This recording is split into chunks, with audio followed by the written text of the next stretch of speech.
ট্রাইব্যুনালে যে মামলার রায়টি অর্জিত হয়েছিল সেখানে জাইগান্টিক ফ্রড করা হয়েছিল পদে পদে বিভিন্নভাবে। সেখানে আইনের যে রীতিনীতি তার ব্যত্যয় ঘটানো হয়েছিল।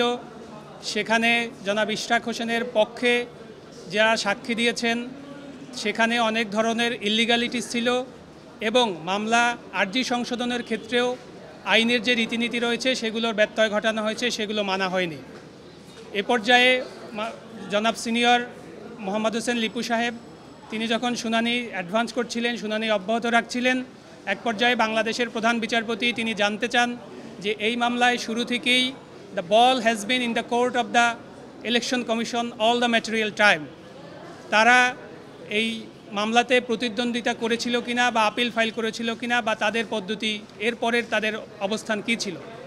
তখন লার্নেড সিনিয়র জানান যে ইলেকশন ট্রাইব্যুনাল এই মামলায় পার্টি ছিল, কিন্তু তারা এই মামলায় প্রতিদ্বন্দ্বিতা করেনি। এমনকি এই রায় হওয়ার পরে তারা আপিলও ফাইল করেনি।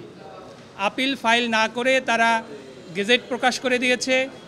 এবং আমরা যখন এই রিটটি মহামান্য হাইকোর্ট বিভাগে ফাইল করি তখনও নির্বাচন কমিশনকে আমরা কপি সার্ভ করেছি, কিন্তু হাইকোর্টেও তারা প্রতিদ্বন্দ্বিতা করেনি। মহামান্য আপিল বিভাগেও তাদেরকে রেসপন্ডেন্ট নাম্বার 3 এবং 4 হিসাবে অন্তর্ভুক্ত করা হয়েছে, কিন্তু আজকে শুনানিতেও নির্বাচন কমিশনকে প্রতিনিধিত্ব করে কোনো আইনজীবী উপস্থিত ছিলেন না।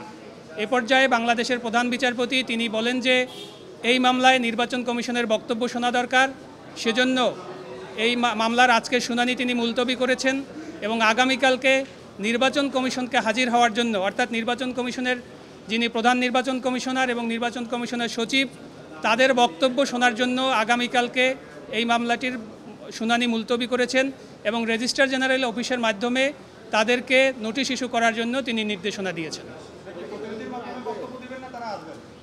এটা আপনারা জানেন যে আইনের বিধান অনুযায়ী কোনো পক্ষ নিজেরাও এসে বিজ্ঞ মহামান্য আদালতের কাছে বক্তব্য উপস্থাপন করতে পারে অথবা আইনজীবীর মাধ্যমে উপস্থাপন করতে পারে। এই সিদ্ধান্তটা আসলে নির্বাচন কমিশন নেবেন যে তারা তাদের বক্তব্য কিভাবে উপস্থাপন করবেন।